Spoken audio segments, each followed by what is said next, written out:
Hello champs. आज हम 15 minute concept में कंप्लीट करेंगे sectors of Indian economy. So are you ready? Let's start. सबसे पहले हम बात करेंगे बच्चे सेक्टर्स ऑफ इंडियन इकोनॉमी। आप जूनियर क्लासेस से पढ़ते आए हो कि इकोनॉमी की जब हम बात करते हैं तो दैट मीन्स वो सारी एक्टिविटीज जिनसे हमारा पैसा आ रहा है। All money related activities are known as economic activities. Now start sectors, तो मतलब वो कौन कौन सी एक्टिविटीज है जिससे हम पैसा कमा सकते हैं। तो जितनी भी एक्टिविटीज है बेटा उनको हमने 3 पार्ट में क्लासिफाई किया है और थर्ड पार्ट की भी फर्दर क्लासिफिकेशन है। So they are namely primary, secondary and tertiary. Primary में वो सारी एक्टिविटीज आती है बच्चे जो कि हम डायरेक्ट नेचर से ले रहे हैं। जैसे सपोज आपने फार्मिंग की, क्या किया आपने?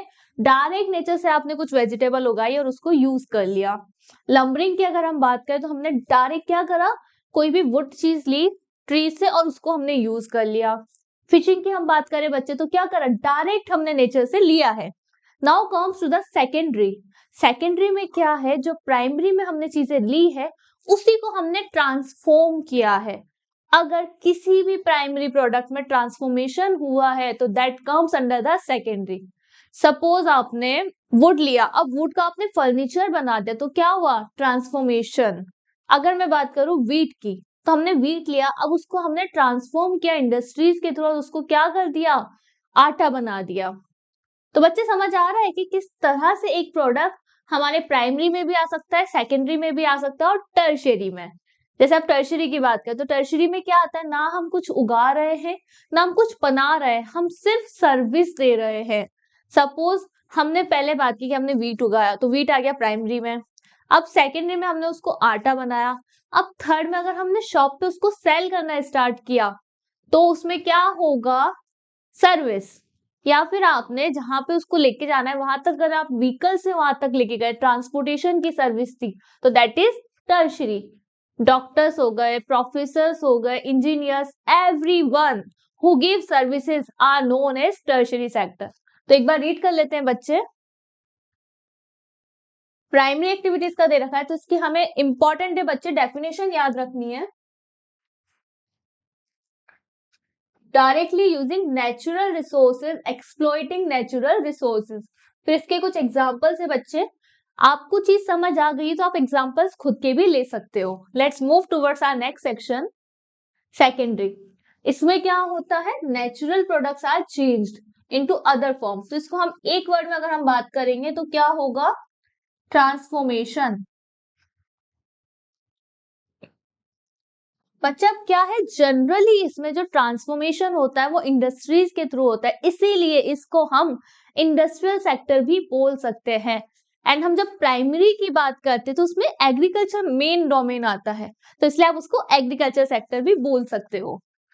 क्या है, प्लांट से हमने स्पिन यार्न किया, क्लोथ बनाए, शुगर केन से अगर हमने शक्कर बनाई, तो ये सारी चीजें हैं जो बता रही है कि हमने क्या किया, ट्रांसफॉर्म। इसमें बात करते हैं, इसमें क्या होगा बच्चे, help in the development of primary and secondary. Service की हमने बात की तो सर्विस प्राइमरी और सेकेंडरी में ही एक डेवलपमेंट लेके आती है। ट्रांसपोर्ट की इन्होंने बात कर ली, स्टोरेज की बात कर ली, कम्युनिकेशन, बैंकिंग, ट्रेड। इसके अलावा इसमें आप क्या क्या लिख सकते हैं बच्चे, डॉक्टर, जो आप लोग बनेंगे काफी सारे, टीचर, इंजीनियर, ये सारे भी इसी में आते हैं। Now comes the different comparison of 3 sectors. तो बच्चे फर्स्ट सेक्टर में हमने क्या पढ़ा, प्राइमरी आ गया। अब जब हम बात ही प्राइमरी की कर रहे हैं तो अगर हम ऑक्यूपेशन की भी बात करें या लोगों के इन्वॉल्वमेंट की बात करें तो जो भी एंशियंट टाइम होगा उसमें प्राइमरी में ज्यादा लोग इन्वॉल्व थे। और बच्चे प्राइमरी में क्या होता है, लोग ज्यादा इन्वॉल्व है, पर जब हम जीडीपी की बात करते हैं या फिर हम आउटपुट की बात करते हैं तो ये उस लेवल का नहीं हो पाता है जितना उसमें लोग इन्वॉल्व है। सेकेंडरी की बात करें तो प्राइमरी के बाद हमने देखा कि रिसेंट ट्रेंड्स में सेकेंडरी में लोग ज्यादा ऑक्यूपाई होना, ज्यादा इन्वॉल्व होना स्टार्ट होता है। और अगर हम लास्ट 100 ईयर्स की बात करें तो उसमें हमारे टर्शरी सेक्टर में बहुत ज्यादा राइज आता है, क्योंकि जब हम आउटपुट की बात करते हैं इन terms of GDP, in terms of money, तो हमें सेकेंडरी और सेकेंडरी से ज्यादा भी टर्शरी में। तो इसमें वही है बच्चे बच्चे जीडीपी की जो है डेफिनेशन ये इंपॉर्टेंट है, ये आपको याद करनी है। जीडीपी का मतलब क्या होता है? Gross domestic production. जब भी हम नेशनल इनकम निकालते हैं तो हम इसी से निकालते हैं। What it is? The value of final goods and services in each sector during a particular year provides the total production of the sector for that year. इसी चीज को हम क्या बोलते हैं? जीडीपी। हमने प्राइमरी में जितना हमें आउटपुट हुआ, सेकेंडरी में जितना आउटपुट हुआ और टर्शरी में जितना आउटपुट हुआ, इन तीनों को जब हमने प्लस किया तो हमें क्या मिला?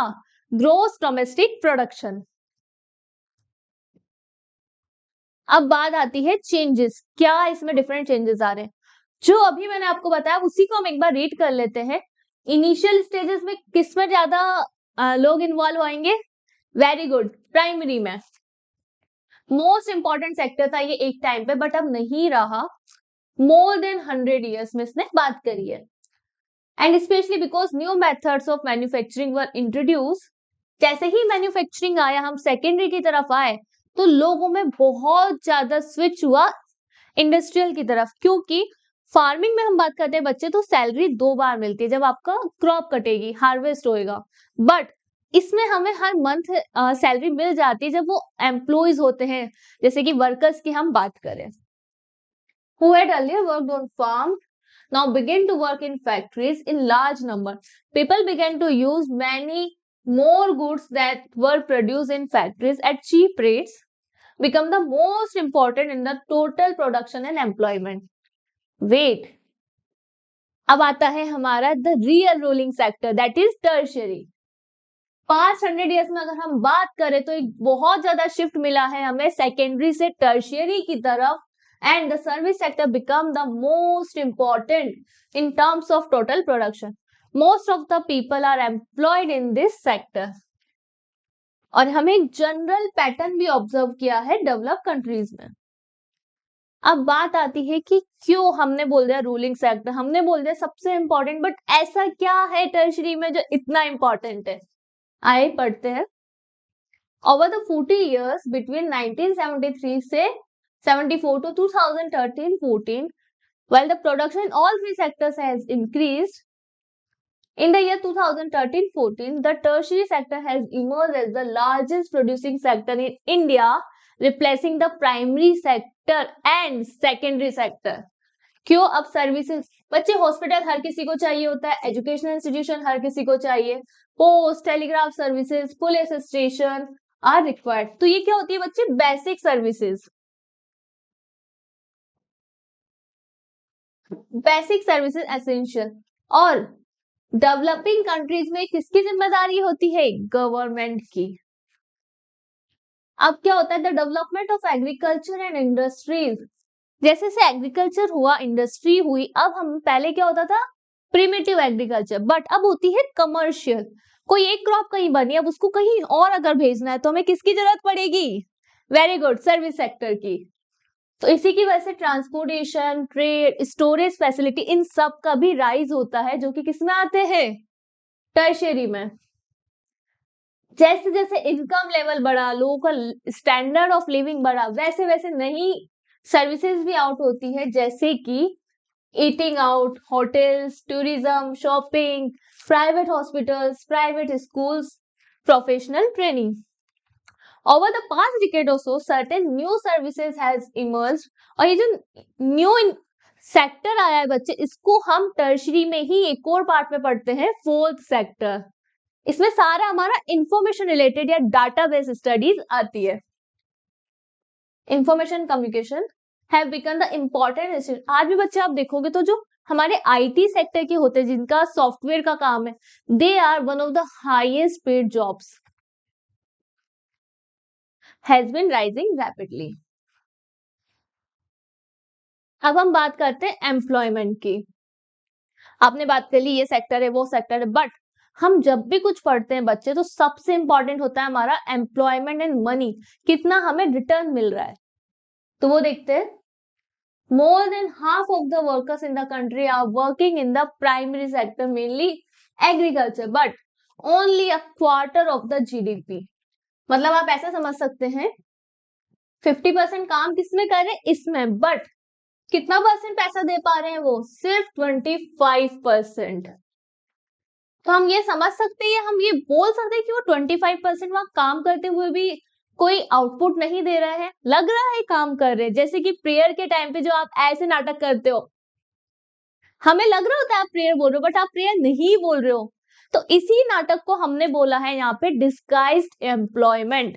मतलब वो लग रहा है कि नौकरी कर रहा है, काम कर रहा है, बट उसके काम की कोई वैल्यू नहीं है। अगर कल को वो बीमार भी हो जाता है तो भी हमारे जीडीपी में कोई चेंज नहीं आएगा।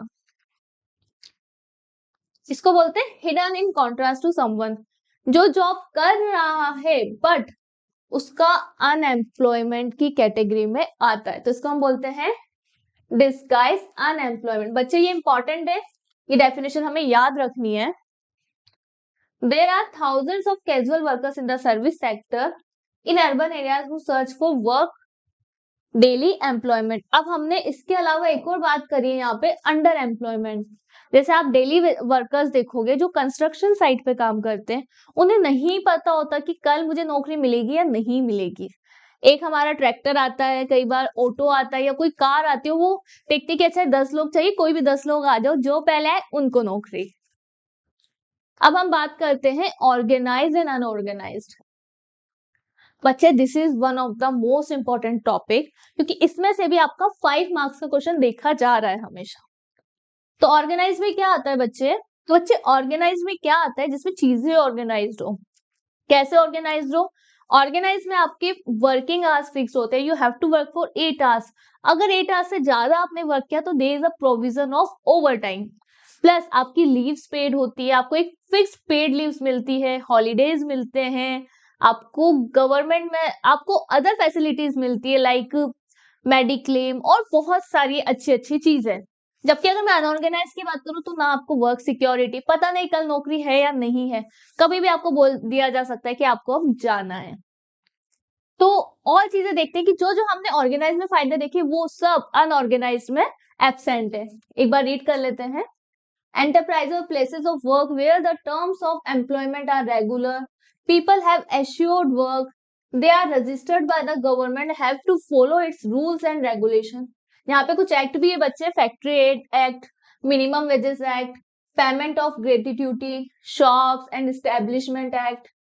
इसको हम ऑर्गेनाइज बोलते हैं क्योंकि इसमें फॉर्मल प्रोसेस एंड प्रोसीजर होता है।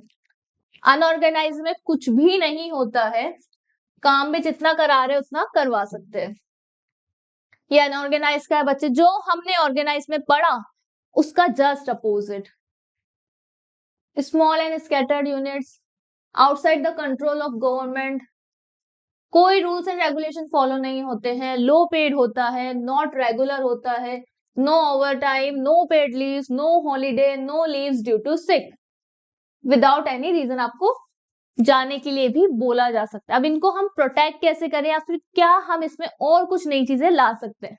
रूरल में हम क्या कर सकते हैं बच्चे? Through adequate facilities for timely delivery of seeds. बच्चे जब भी हम गाँव की बात करेंगे, विलेजेस की बात करेंगे, हम वो रीजंस लिखेंगे जो हमारी एग्रीकल्चर को सपोर्ट करे। क्या क्या होगा? सीड्स टाइम पे मिल जाए हमें, अगर सीड्स लेनी है तो हमें क्रेडिट टाइम से मिल जाए, ठीक है बच्चे, स्टोरेज फैसिलिटीज मिल जाए। अगर हम अर्बन की बात करेंगे तो इंडस्ट्रीज की बात करेंगे, तो इसमें क्या गवर्नमेंट का सपोर्ट मिल जाए producing raw material and marketing for output. अब हम बात करते हैं public sector and private sector. बच्चे जो भी गवर्नमेंट कंट्रोल करे दे ऑल आर पब्लिक, और जो भी इंडिविजुअल्स कंट्रोल करे दे ऑल आर प्राइवेट। अब बात आती है reasons for promotion of public sector. बच्चे प्राइवेटाइजेशन जब भी होता है तो उस टाइम पे क्या होता है ना, प्राइजेस बढ़ जाती है। तो सिर्फ उसी को रोकने के लिए हमने क्या करा है गवर्नमेंट का, क्योंकि इंडिया की अगर मैं बात करूं तो इंडिया आज भी इतना डेवलप नहीं है कि एवरीवन इज रिच। आज भी काफी लोग अंडर पॉवर्टी लाइन है, बीपीएल है, इसीलिए हमारा पब्लिक सेक्टर ग्रो कर रहा है। Thank you. I hope you had a blast in your learning. And if you like the video, don't forget to like it and turn the bell icon ताकि कोई भी आपसे अपडेट मिस ना हो। Thank you.